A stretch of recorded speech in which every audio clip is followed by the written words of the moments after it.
është e vërtet ata pak po veprojnë sikur e kanë shpitin fët, nëse mund të them ashtu. Si ky rast të cilën po e potenconi, në këto situata merret si masë rënduese dhe sa i përket procesit gjyqësor, edhe pse në këtë rast personi mund të jetë ngarkuar me një vepër tjetër penale?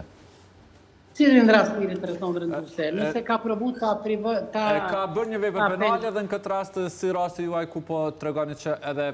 ka sulmuar zyrtarin,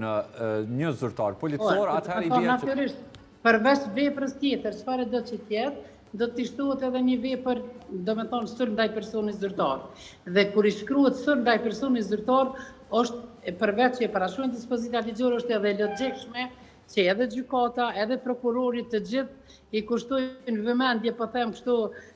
figurativisht vëmendje pak më të madhe, për shkak se kur thu sulm ndaj personit zyrtar, çdo kush e ndin veten si do ndiej një person